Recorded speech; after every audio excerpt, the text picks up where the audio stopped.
예수님의 이름으로 사랑하고 축복합니다. 반갑습니다. 네, 우리 오늘은 레위기 11장 45절 말씀 한 절 다 함께 보겠습니다. 시작. 나는 너희의 하나님이 되려고 너희를 애굽 땅에서 인도하여 낸 여호와라. 내가 거룩하니 너희도 거룩할지어다. 아멘. 지난주 성경 정독범위 레위기 1에서 7장까지였죠. 어떻습니까? 2주나 레위기를 계속 읽고 계신데 은혜가 되십니까? 아, 네. 할렐루야. 네. 해마다 새해가 되면요. 이 성경 일독을 목표로 창세기부터 출애굽기까지는 잘 가다가도 바로 레위기에서 좌절하고 성경 읽기를 포기하는 분들이 가장 많다고 합니다. 근데 은혜가 된다니까 되게 재밌네요. 근데 보통 분들은 정말 재미가 없는 것입니다. 레위기부터. 하지만 아닙니다. 이렇게 지금까지 보신 모든 성경 말씀이 그렇듯이 레위기 역시 엄청난 반전적 매력을 가진 성경입니다. 그래서 오늘은 레위기 하나님의 백성으로 살기 프로젝트라는 주제로 함께 은혜를 나누기도 하겠습니다. 자, 우선 레위기 이해가 어려운 이유를 한번 말씀을 드리겠는데요. 사실 레위기가 이렇게 재미가 없지만 끝까지 포기하지 않고 읽는 이 의지의 한국인들이 가끔 있습니다. 조금 전 은혜가 되십니까? 그러니까 네 했던 분들 있죠. 귀한 분들이죠. 하지만 이분들은 곧이어 두 번째 장벽에 부딪히게 될 겁니다. 그것은 이 레위기가 내용상의 중복이 엄청 많습니다. 그래서 레위기 시작부터 분명히 제사는 이렇게 저렇게 지내라고 해서 그런가 보다 힘들지만 지겹지만 잘 지나왔는데 갑자기 또 중간에 또 제사를 이렇게 저렇게 하라 하고 그러다가 또 제사장들에 대한 이야기를 해서 뭐 그런가 보다 하고 지나갔는데 나중에 레위기 끝날 때쯤 다시 제사장들에 대한 이야기가 나옵니다. 그러니 레위기는 그냥 일반적으로 볼 때 뭐 그냥 그 소리가 그 소리 같은 내용들이 계속 되풀이 되는 것 같아. 그렇지 않아도 뭐 말귀도 잘 못 알아듣겠는데 뭐 번제나 속죄제나 뭐나 똑같은 것들 같은데 근데 비슷한 반복까지 계속되니까 그야말로 답답하고 지겨운 상태에서 도대체 뭘 봤는지도 잘 모르는 느낌으로 결국 책을 듣게 됩니다. 그렇죠, 여러분? 아니, 한 번도 다 읽은 적이 없어서 모르시겠다고. 예, 그게 정답이겠죠. 사실 한 번도 다 읽어본 적이 없는 분들이 상당히 많으실 겁니다. 하지만 레위기 전체 구조를 이해하고 나면 이렇게 지겹고 반복적으로 보이던 이유를 분명히 알게 되고 그 역시 은혜가 숨어 있다는 사실을 깨닫게 되는데요. 원래 레위기의 구조가 이 고대 유대인들이 가지는 특별한 글쓰기 비법이 있거든요. 그 중에 하나가 바로 교차 대구법이라는 게 있습니다. 그것을 따르고 있기 때문인데요. 우리는 이미 창세기에서 좀 비슷한 경험을 했죠. 창세기 첫째 날부터 일곱째 날 창조에서 우리가 한번 봤던 건데 사실 첫째 날부터 일곱째 날까지는 교차 대구는 아닙니다. 하지만 이 역시 유대인들의 특이한 글쓰기 기법 중에 하나인 논리적 평행구조라는 게 사용됐다고 그랬죠. 기억을 잠시 한번 더듬어 보시면요. 이 첫째 날의 빛, 그죠? 첫째 날에 빛이 있으라 하셨잖아요. 근데 첫째 날의 빛이 바로 넷째 날의 해달별과 나란히 연결됩니다. 이게 평행구조죠. 그리고 첫째 날의 이 빛이 바로 원래 그 원본이고 본체죠. 그리고 넷째 날의 해달별은 그런 진정한 빛이 있다. 빛이 있다. 이 진리의 빛이 있다라는 것을 보여주는 징조의 의미를 담고 있다고 했죠. 그리고 둘째 날과 다섯째 날의 창조는 보면 이 궁창과 물이 나오는데요. 근데 이 궁창과 물은 다섯째 날에 새가 날아다니는 공간이 궁창이죠. 그리고 물고기들이 사는 공간이 물입니다. 그리고 셋째 날과 여섯째 날은요. 이 물에서 나온 셋째 날에는 물에서 나온 땅이 나오잖아요. 그죠? 그러면서 그 땅에서 이제 그 각종 식물이 창조되거든요. 셋째 날에는. 근데 여섯째 날에 보면요. 그 땅을 재료로 이제 동물들이 나오고 사람도 창조되고 땅을 재료로 하는 거예요. 흙으로 그 땅 흙을. 그리고 또 그 셋째 날에 만들었던 식물을 창조됐던 그 짐승이나 사람들이 먹는 거죠. 뭐 이렇게 서로 이제 평행적으로 연결되는 게 보이시잖아요. 그죠? 그리고 이에 더해서 더 깊은 영적 의미도 담겨 있다 그랬죠. 그래서 창세기의 하루하루는 하나님이 온 우주를 창조하시던 순서가 아니라고 했습니다. 그것이 아니라 오히려 인류의 죄로 혼돈과 공허가 가득한 이 땅을 하나님이 구원하시려고 이런 방식으로 구원하실 거라고 하는 계획이 숨어있는 하나님의 창조세계 구원 프로젝트라고까지 했습니다. 자, 이거 기억나십니까? 네, 안 나는 게 정상입니다. 저도 다 알고 있습니다, 여러분. 기억이 잘 안 나신다는 사실을. 하지만 일단 그냥 그렇구나. 우리를 구원해 주신 창조주 예수님 감사합니다. 이렇게 지나가시면 됩니다. 할렐루야. 자, 이제 이런 식으로 창세기부터 읽기가 어렵잖아요. 그래서 제가 처음에 이 말씀을 전했더니만 목사님 꼭 이단 같다. 창세기를 저렇게 설교를 하네. 이렇게 이야기를 하시더라고요. 그래서 저 이단 아니고 저 사단입니다. 저 검도 사단이라고 그러죠. 이단 아닙니다. 이거 그냥 농담으로 때울 일이 아니라 유대인들이 이런 방식을 썼다는 것이 유대인들이 이제 창세기나 이런 거는 우리보다 연구를 더 많이 했겠죠. 왜냐하면 그 사람들 구약이 자기들 정전이잖아요. 그래서 학자들이 그 이야기를 한 것을 저는 이제 보고 이게 진짜 타당하구나 그랬는데 저는 사실은 창세기부터 계시록까지 한번 뚫은 사람이잖아요. 그죠? 저 뚫었습니다. 저는 성령의 은사가 있습니다. 그래서 신학교 가서 공부한 것도 있지만 주님이 은사를 주셔서 성경인 창세기부터 계시록까지 뚫린 사람 중에 하나거든요. 그러다 보니까 이게 합당하네. 그래서 결국 창세기 처음 첫째 날부터 시작해가지고 요한계시록에 새하늘과 새 땅 내려오는 게 다 한 덩어리구나. 얘네들 말이 맞다. 이렇게 해서 제가 전해드린 겁니다. 그리고 이건 학자들이 다 이제 인정하고 있는 거기 때문에 우형훈 목사 이단 아닙니다. 여러분들이 그동안 잘 못 알고 있었던 겁니다. 창조 순서 아닙니다. 첫째 날, 둘째 날. 하나님의 창조세계 구원 프로젝트가 담겨 있다고 그랬죠. 자, 그런데 이제 레위기가 이제 또 한 걸음 더 나갑니다. 읽어봅니다. 시작. 레위기. 하나님의 거룩한 백성으로 살기 프로젝트. 그러니까 근데 프로젝트는 뭡니까? 계획서잖아요. 창사진. 근데 그거 누가 만드는데요? 그죠? 하나님이 창세기에서 보여주신 게 하나님이 짠 계획이었고 그 다음에 레위기도 하나님의 계획입니다. 그러니까 내 백성을 거룩하게 나의 자녀로 만들기 위해서 하나님이 주신 그 계획, 그 프로젝트가 바로 레위기라는 거죠. 굉장히 중요한 이야기입니다.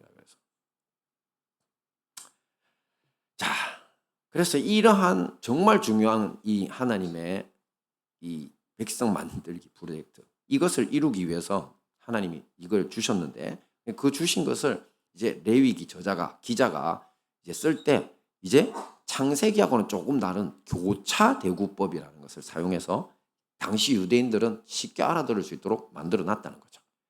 근데 우리는 그런 게 없으니까 우리는 그런 경험을 해봤어요 말이지. 그러니까 그냥 지겹고 뭐 이런 책이다 했나 이런 생각만 드는 거죠. 그래서 오늘 우리가 설교 말씀을 통해서요. 이 점에 대해서 제대로 알고 나면요.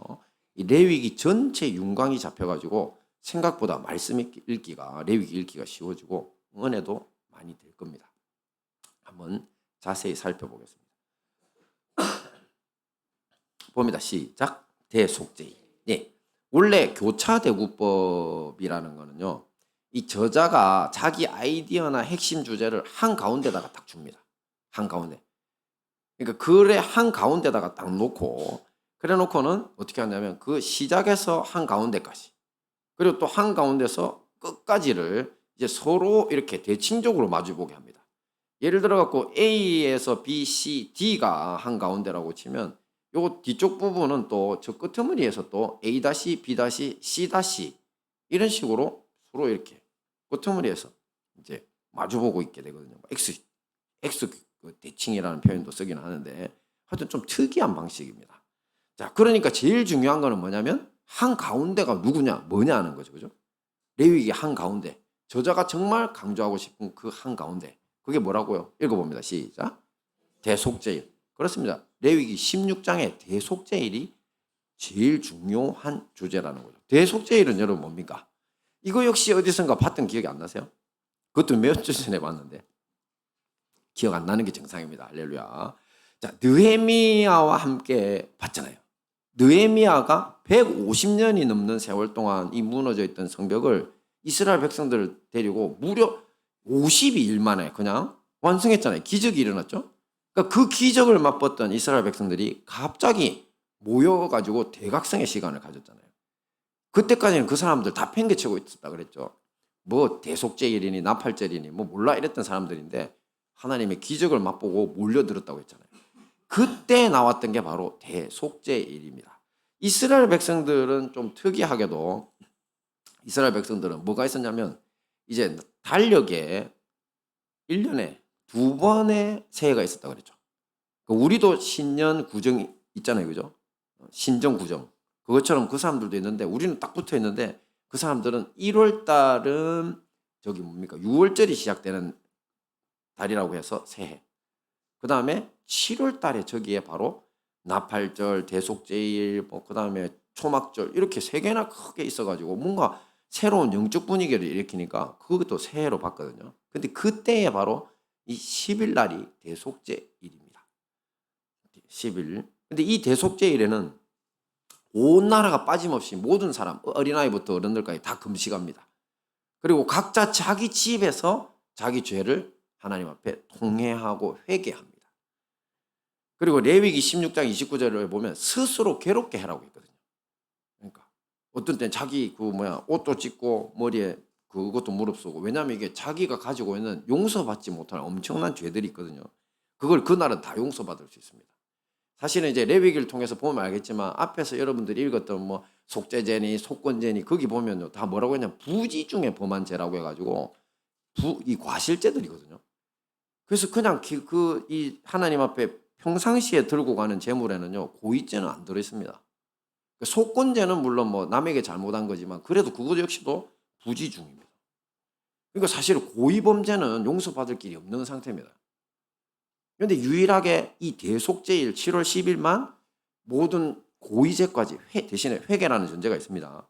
자기가 하나님 앞에 죄를 고백하고 용서를 구할 때만 용서받는데 딱 이날만 모든 고의죄도 용서를 받는 엄청난 거죠. 그 어린아이부터 노인에 이르기까지 모두가 전 백성이 다 금식하면서 자기 죄를 통회하고 집에 있습니다.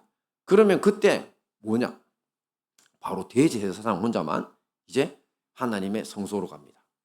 그래서 하나님의 성소에 지성소까지를 들어갑니다. 지성소에는 1년에 딱 한 번만 들어갈 수 있는데 만약에 평일에 들어가기를 시도하면 대제사장도 죽는다 그랬죠. 왜냐하면 저기는 진짜 하나님의 임재가 있는 곳이기 때문에 하나님이 딱 한 번만 허락하신 거예요. 그래서 1년에 단 한 번만 모든 백성의 죄를 용서받는 시간을 이렇게 가졌던 거죠. 자, 세계 고대사를 어디를 뒤져도 하나님이 이렇게 복 주신 민족은 없습니다. 사실 인간은요, 죄의 문제만큼 큰 문제가 인간에게는 없죠. 인간은 죄를 용서받을 길이 없습니다. 사실 불교도 마찬가지잖아요. 불교에 죄 용서받는 길이 어디 있어요? 불교에 죄 용서받는 길이 뭡니까? 덕을 쌓는 거죠. 그죠? 근데 제가 전에 한번 그 말씀 들었죠. 제가 우연히 그 부처님 하신 말씀 들었는데, 야, 네가 1000만 번의 선행을 한다고 네가 옛날에 지었던 그 죄는 어떻게 사라지는데? 이렇게 질문하신 거예요. 네가 칼로 쑤셔서 피 흘린 그 피가 어떻게 닦이는데 네 선행으로? 그 사람 이미 죽고 끝난 거 아니야? 이런 식의 말씀을 하시더라고요.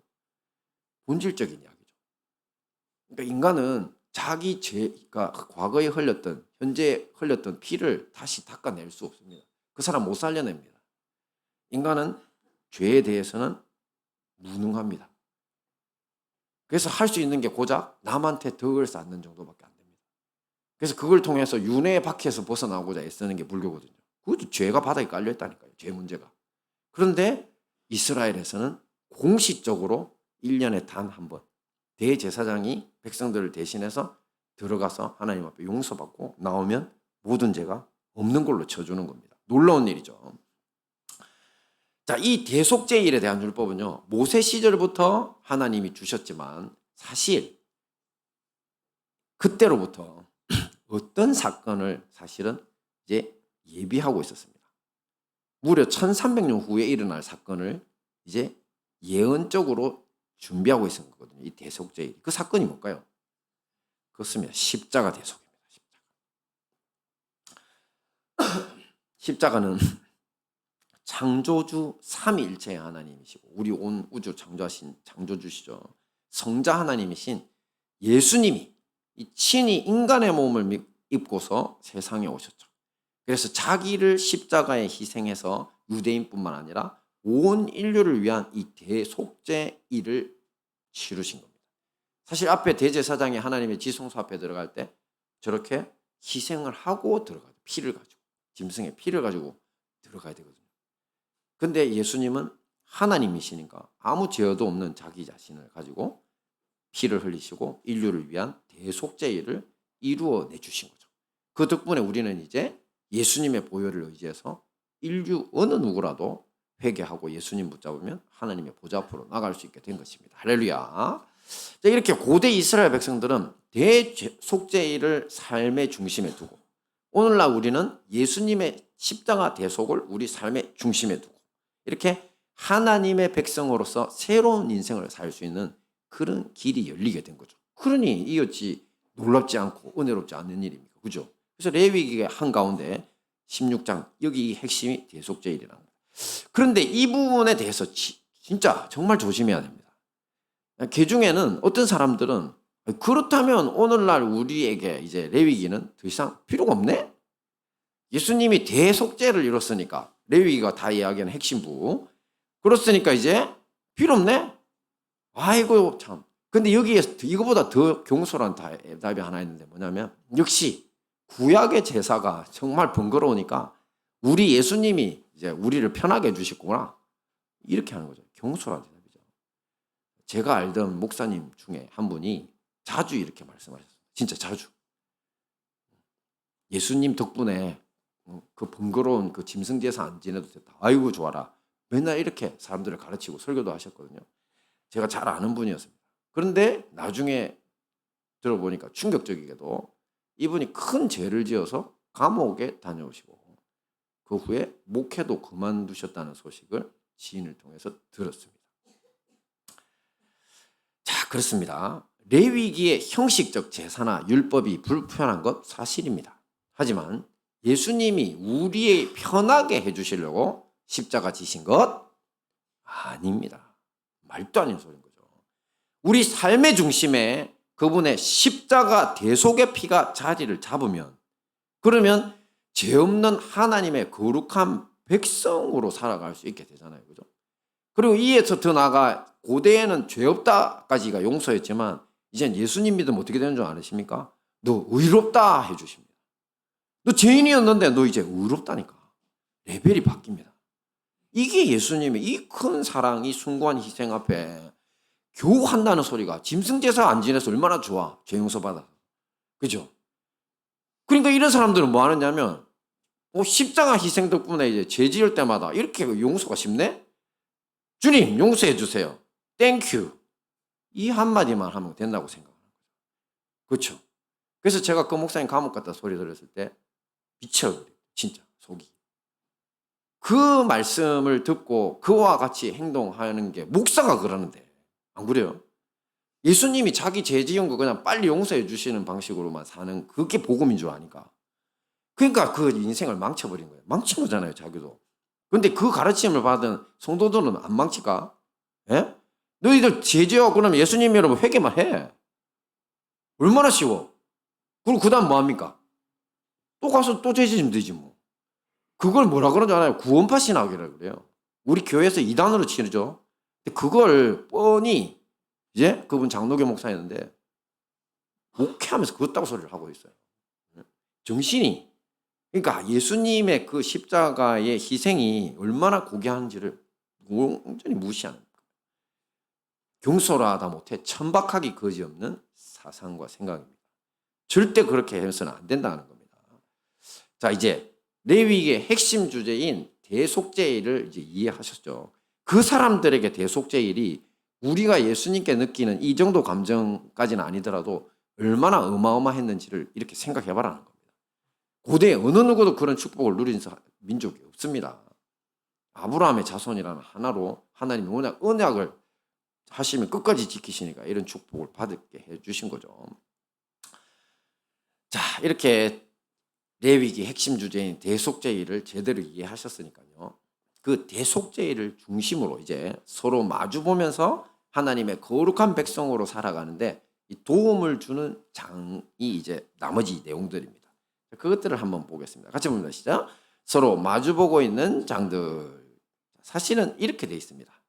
글자 하나도 안 보이시죠? 저렇게 마주보고 있는데요. 그냥 눈 좋은 사람 한번 참고하라고 올려놓은 겁니다. 자, 제가 한 개씩 해볼게요. 먼저 이제 제사규례가 바로 우리 지난주, 지지난주까지 읽으셨던 1장에서 7장까지거든요. 근데 얘가 뭐를 마주보고 있냐면요. 이제 후반부인 바로 절기규례하고 마주보고 있습니다. 그래서 23에서 27장. 그래서 이번 주 성경 봉독을 저거를 하라는 겁니다. 성경 정독을 여러분이 댁에서. 그래서 앞쪽에 제사규례로 시작해서 끝에 한 가운데다가 대속죄를 두고 끝에는 절기규례로 끝냅니다. 자, 보시면 레위기의 제사규례, 절기규례 이 모든 것들이 사실 일상에서 우리의 삶에서 하나님께 나가는 방법입니다. 여러분 제사와 절기를 통해서 하나님께 나가는 거라니까요. 원래 우리 예수님 믿지 않는 사람들도 신 만나려고 제사 지내는 거 아세요? 어릴 때 무당 굿하는 거 봤는데 엄청 심각하던데. 우리 어른들이 오지도 못하게 하던데. 왜? 부정 탄다고. 근데 봤는데 난리도 아니던데요. 그래서 진짜 굿도 난리 굿도 아니다는 표현이 우리 표현에 있는 것 같아요. 심각해요. 자기들은 그 제사야. 그 돼지 먹다고 어떻게 해가 들고 온 거죠. 근데 교회에서 우리 구약에 보면 제일 부정한 짐승이 돼지죠. 근데 사탄 막인 걔가 좋나 봐. 그래서 그렇게 하는 거예요. 하여튼 제사는요 신에게 나가는 방법이에요. 그렇죠? 근데 이제 지 마음대로 하는 게 아니라 하나님이 정결히 받으실 수 있는 방식을 알려주셨어요. 그러면 내가 너희들 만나줄게. 너희들 비록 죄인이지만 내가 이 방식으로만 하면 공식적으로 만나준다. 이게 바로 제사규례입니다. 제 목소리 어디서 나오네요. 자, 근데 이 제사규례는요 사실은 각 개인에 대한 이야기로 생각하셔야 돼요. 그래서 우리가 일상을 살아가면서 나 하나님 만나고 싶어. 어떻게 하지? 그러면 번제, 그 다음에 속죄제, 속건제, 아니면 소제, 막 이런 거 들고 화목제 들고 내가 성소에 가면 하나님 만나주는 거잖아. 그 개인이 좋은 흠없는 양이나 소나 준비해갖고 가져갑니다. 하나님을 만날 수 있는 게 바로 이제 1장에서 7장까지의 제사규례입니다. 자, 그러다가 어떻습니까? 거국적으로 이 개인의 제사가 국가 전체적으로 커진 게 바로 절기입니다. 그래서 이때 온 나라가 하나님 앞에서 모여갖고 제사를 드립니다. 그러니까 이제 제사규례와 절기규례는 뭐라고요? 제사는 개인 하나님 만나는 방법. 절기는 온 나라 전체가 하나님을 만나고 그분 앞에 감사하고 즐거워하는 방법. 서로 맞물려 있는 거죠. 그렇죠? 이 현대 교회에 이걸 적용하면 어떻게 될까요? 제사는 뭡니까? 제사는 그렇죠. 우리 개인 경건입니다. 우리 개인의 삶 속에서 기도하고 말씀 묵상하고 우리 삶에 거룩한 행동들 하죠. 금식하고 이런 것들. 그게 다 이제 저 제사 규례하고 같은 거라고 생각하시면 됩니다. 그리고 절기는요. 교회에 모여서 하는 겁니다. 그렇죠? 함께 모여서 주님 앞에 감사하고 즐거워하는 예배, 또 성도의 교제. 우리가 카페에서도 만날 수 있고 식당에서도 만날 수 있죠. 그것도 다 함께하는 절기와 같은 그런 역사를 갖고 있는 거죠. 그러니까 오늘날 예수님을 믿는다 하면서 개인 신앙생활까지는 하세요. 그런데 교회는 안 나가. 이런 사람들 뭐라고 부릅니까? 가나안 성도라고 그러죠. 안 나가 반대입니다. 안 나가 반대. 가나안 성도라고 하죠. 그분들은 뭐가 문제입니까? 지금 레위기적 표현을 들면 제사는 하는데 절기는 지키지 않아. 그렇다고 할 수 있는 거죠. 자, 그리고 두 번째입니다. 두 번째 교차대구는 뭐냐면요. 바로 제사장 위임식이 바로 8에서 10장까지 있고 그 다음에 또 저 마지막에서 두 번째 자리에 제사장의 성결에 관한 이야기가 21에서 22장에 있습니다. 자, 앞에서 잠시 창세기 이야기를 했는데요. 창세기의 날 중에 다섯째 날 기억하시죠? 다섯째 날 뭘 창조하셨죠? 네, 둘째 날에 만들어 놓은 궁창과 물이 있었잖아요. 그 궁창 맞아요. 하늘을 나는 새를 다섯째 날 주님이 물고기도 창조하셨지만 했죠. 근데 이 하늘을 나는 새가 뭐를 상징하고 있는지 기억나시나요? 성직자들. 새는 비록 땅에 살지만 하나님의 세계인 궁창을 마음껏 비행하잖아요. 그러니까 성직자란 바로 하늘 소식을 이 땅에 전하는 거룩한 존재라는 거예요. 그래서 기억나시죠? 그 무당이라든지 아니면 추장이라든지 이런 사람들 다 뭘 꽂고 있는데 뭘 꽂고 있다고요? 예, 새깃털, 닭깃털 막 그래가지고 지네들이 하늘을 날아다니는 존재라는 걸 그런 식으로 이제 상징적으로 보여주는 거죠. 자, 그런데 이런 거룩한 존재가 타락하면 뭐가 됩니까? 맹금류가 되죠. 곧 사람들의 영혼을 사냥해서 먹고 사는 부정한 존재가 된다. 그래서 종교 사기꾼들이 제일 더럽고 나쁜 놈들이죠. 이단. 진짜 더럽고 나쁜 놈들입니다. 여러분 절대 속지 마시기 바랍니다. 자, 그래서 이 제사장에 대한 규정은요. 이 점을 밑바닥에 깔고 있습니다. 이런 사실을. 레위기에서 이 사실을 바닥에 깔고 있어요. 그래서 하나님의 백성을 대변하는 이스라엘 나라에 이 하나님의 백성들과 그 다음에 하나님 사이를 누가 중재한다고요? 제사장들이 중재하는 거예요. 중재. 중보자예요. 이 사람들이. 그래서 하늘을 날아가고 그러니까 그 무엇보다 이 사람들은 어떻게 해야 됩니까? 삶이 거룩해야 되는 거죠. 근데 레위기 10장에 우리가 성경 본 것 중에 제일 충격적인 장면이 하나 나오는데 다름 아닌 이런 거룩함의 사명을 저버린 제사장들이 저주받는 장면입니다. 레위기에서 이야기가 별로 없는데 여기는 이야기식으로 나오죠. 바로 대제사장 아론의 첫째 아들과 둘째 아들인 나답과 아비후가 성소의 분향단에 들어갈 때 번제단에서 불을 받아서 들고 가서 분향단에 불 붙여야 되거든요. 성소는 이제 그 성소와 지성소로 구분된 공간이라 했죠. 그런데 분향단은 지성물하고 같아서 바로 거기 불을 붙이는 순간 하나님께로 바로 올라가는 거라고 기도의 향연을 상징한다고 했습니다. 근데 거기에 엉뚱한 데서 번제단도 아니고 도대체 어디서 붙여왔는지 모르겠어요. 불을 들고 들어가서 분향단에 불을 붙였는데 그 분향단에서 도로 분향단 자체가 화염방사기가 돼서 둘이를 그냥 그 자리에서 태워 죽였습니다. 자, 이들의 실수는 레위기 10장 8에서 11절에 그 이유가 나오는데 다름 아닌 독주를 먹고 취한 상태에서 성직을 수행하려고 했다. 술 취해갖고 거짓을 한 거죠. 거기에서 원인을 찾을 수 있습니다. 자, 그렇다면 오늘날 제사장의 사명은 누구에게 달린 것입니까? 목회자들요? 목회자들도 맞습니다. 하지만 더 중요한 사람들이 있습니다. 함께 봅니다. 시작. 오직 너희는 택하신 족속이요 왕 같은 제사장들이요 거룩한 나라요 그의 소유된 백성이니 이는 너희를 어두운 데서 불러내어 그의 기이한 빛에 들어가게 하신 자의 아름다운 덕을 선전하게 하려 하심이라. 누가 제사장이라고요? 우리입니다. 우리. 목사뿐만 아니라 모든 성도가 다 제사장이라는 거죠. 물론 목회자들 책임이 진짜 크죠. 진짜 목회자들 책임 큽니다. 말씀드린 것처럼 예수님이 그 얼마나 편하게 해줬어. 그래 범죄나 저지르고 그 성도들 어떻게 될까? 그러니까 잘못된 길로 인도하는 자들.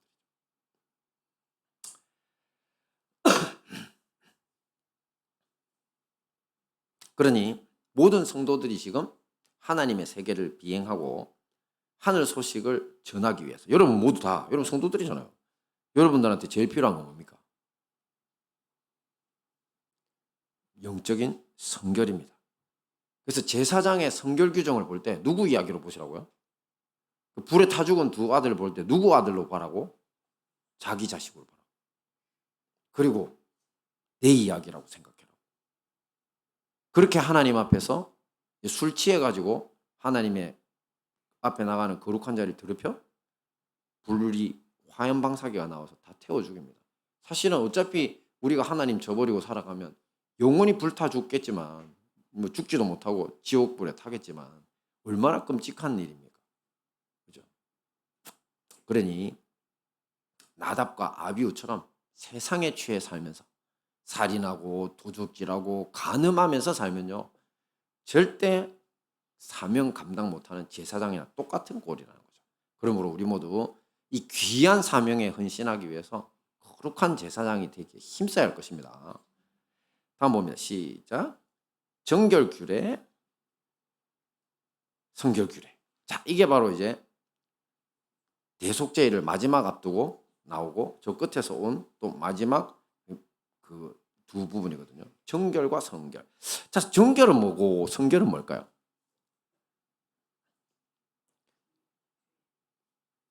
네.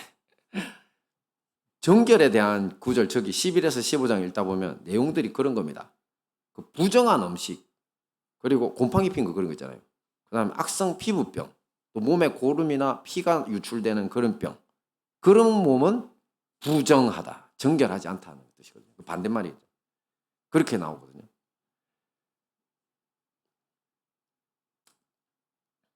그러니까 레위기에서 부정한 음식, 악성 피부병, 고름, 피가 유출되는 이런 건강하지 않은 몸 상태의 반대가 바로 정결한 상태라는 것. 오늘날 신앙인들에게 이야기하면 뭐가 됩니까? 우리도 사실은 영적으로 건강한 사람이고 고름이나 나고 피가 유출되는 것처럼 부정한 사람들이 있어요. 예수님을 믿기는 하는데 부정한 사람인 거죠. 그러니까 우리의 영적 상태를 이제 오늘날은 그 상징하고 있다고 보시면 돼요. 정결이라고. 내 상태가 지금 내가 정결해? 내가 건강해? 내가 진짜 건강한 그리스도인 맞아? 그 상태를 봐야 된다는 거죠. 자, 사실 우리의 영이 이 세상의 유혹에 빠지면요. 그것은 영적으로 병든 상태라고 했죠.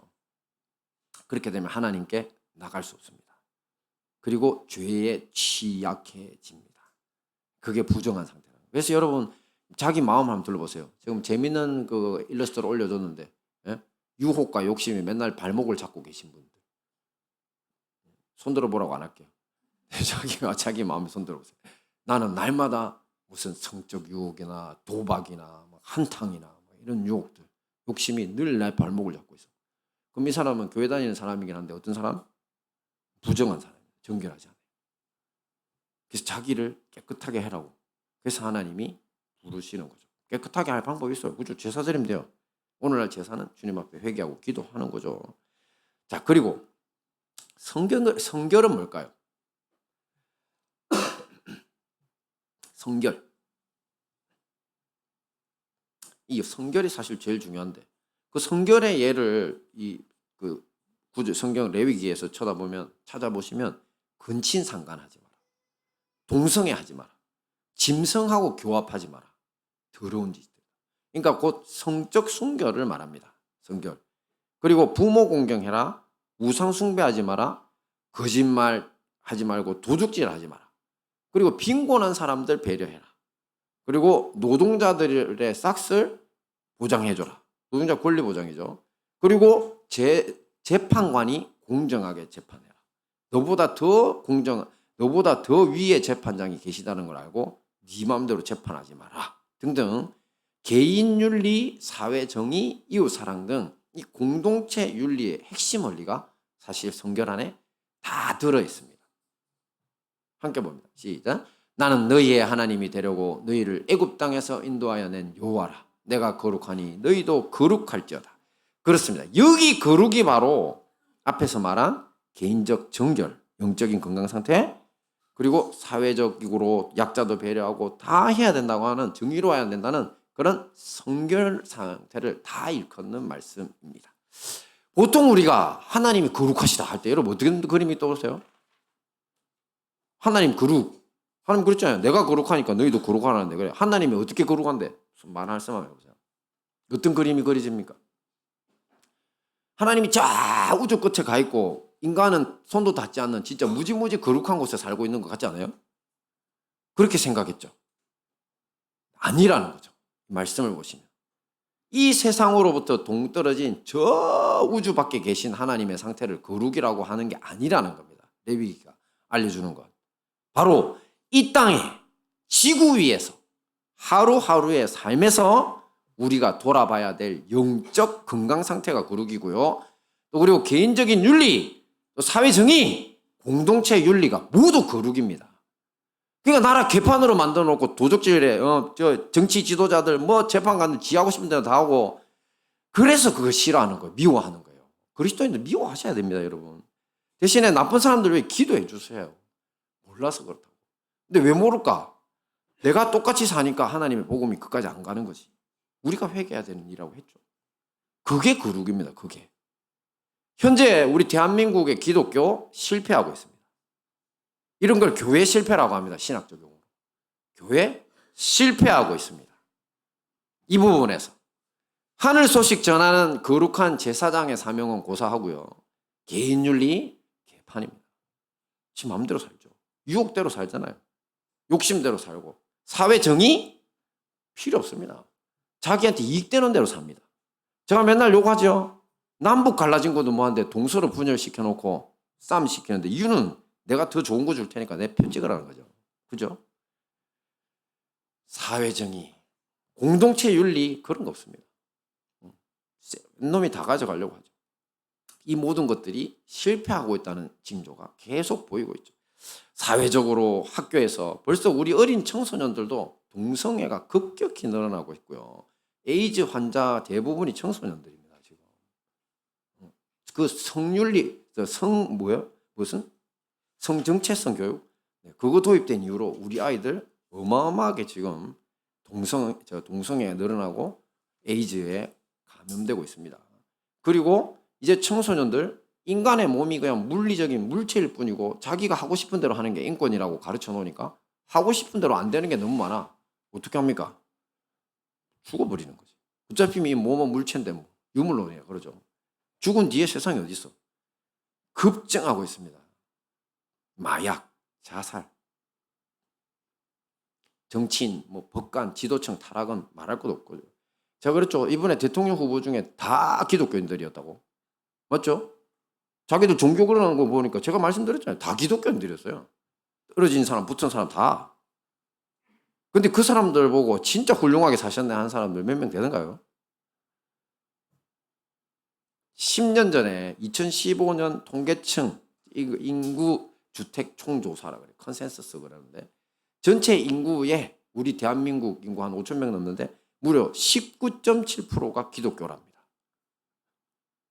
5천만 명의 20%면 얼마입니까? 1,000만 명 정도가 되나요? 그죠? 1,000만 명 정도가 기독교인이라. 그렇겠네. 보니까 제가 말씀드렸잖아요. 대통령 후보들 다 기독교인이라. 그런데 나라의 현실은 기독교가 실패하고 있다. 교회가 실패하고 있다고 말할 수밖에 없습니다. 사회도 알더라고요. 그래서 올해 이 컨센서스는 10년에 한 번씩 하거든요. 2025년에 틀림없이 인구주택 총조사하면 기독교 15% 밑으로 나올 거다. 그렇게 예상하더라고요. 기독교 교계와 사회적으로 다들 그렇게 예상하고 있습니다. 그러므로 우리 모두 개인적인 이 영적인 정결 상태뿐만 아니라 사회적으로도 성결한 삶을 살아야 합니다. 그래서 우리가 누구 욕할 때가 아닙니다, 여러분. 자기 자신을 돌아봐야 됩니다. 제가 그 말씀 들었죠. 혹시나 기독교를 핍박하는 정권이 들어서도 우리가 뭐 하면 됩니까? 믿음의 선배들보다 우리 홀랐죠. 로마에서는 무려 230년 동안 무덤에서 살았다니까. 카타콤. 그러면서 복음 전해서 결국 그 선의로, 그다음에 그 도덕성으로 결국 로마가 기독교를 받아들이고 그 썩어가던 로마가 천년왕국으로 한번 거듭나는 계기를 기독교인들이 제공했다니까요. 걔네들은 우리보다 더 더럽고 심했지. 우린 진짜 세 발의 피라니까요. 우리 지금의 상태는. 우리가 오히려 희망이 있습니다. 자, 이게 바로 여러분 레위기입니다. 레위기. 오늘 제가 진짜 이 레위기 진짜 잘 만들어서 제 마음이 좋았거든요. 제가 잘 만들었다고 자화자찬할 만해요. 왜냐면 레위기 설교 처음이잖아요. 근데 내가 아무리 봐도 내가 생각해도 잘 만들었네. 자, 잘 만들었어요 진짜. 그런데 설교를 하면서 보니까 사실은 이걸 만들면서 내내 제가 회개했거든요. 자신을 책망하면서 했습니다. 근데 우리 성도님들이 들으면 이거 진짜 그 시험 될 사람들이 많겠다 이런 생각했거든요. 근데 다들 얼굴이 그냥 초롱초롱 하시네. 눈도 초롱초롱 하시고 시험보다는 회개했다는 증거입니다. 할렐루야. 이렇게 하세요. 이렇게. 그래. 맞아요. 다 우리의 문제로 받아들이시고 회개해서 우리 아이들도. 그래서 너희들이 지금 세상 어느 교회의 이 예배에 너희들 같이 어린애들을 앉혀놓고 이런 이야기하는 목회자들이 어디 있어? 그래? 그러니까 너희들은 정말 복을 받은 거야. 이 마음을 가지고 우리 아이들이 자라면요, 지금보다 훨씬 나은 세상을 만들 수 있는 겁니다. 할렐루야. 우리 모두 하나님의 거룩한 백성으로 살기에 힘써야 할 것입니다. 자, 말씀 정리하겠습니다. 오늘 우리는 레위기 전체 구조와 그 속에 담긴 교훈을 통해서, 레위기의 교훈은 다른 게 아니고 하나님의 거룩한 백성으로 살기 위한 프로젝트라고 했죠. 그래서 각각 어떤 것들이 있었습니까? 첫째, 한가운데 대속죄일이 있었죠. 그래서 고대 이스라엘 백성들은 이 대속죄일을 삶의 중심에 두고 하나님이 살아라고 했잖아요. 근데 그게 실패했었죠, 그들이. 그래서 나라가 몽땅 망해버렸잖아요. 자, 오늘날 우리는 뭐를 한가운데 두고 살아야 됩니까? 그렇죠. 예수님의 십자가 대속을 우리 삶의 한가운데 두고 하나님의 백성으로 살기에 힘써야 한다고 했습니다. 마지막은요, 서로 마주보고 있는 장들. 교차 대구법이라 했죠. 이 대속죄를 중심으로 서로 마주보면서 하나님의 거룩한 백성으로 살아가는데 도움을 주는 장들. 그 내용들은 다름 아닌 개인과 공동체의 영적인 정결 뿐만 아니라 사회적으로도 우리가 하나님의 거룩한 백성으로 살아야 한다는 그 교훈으로 가득 차 있다고 했습니다. 이 모든 생명의 말씀을 마음에 새기고 실천함으로 하나님의 거룩한 백성으로 살아 승리하시는 우리 행복한 다니엘 교회와 형제교회 성도님들 되시기를 기원합니다. 아멘.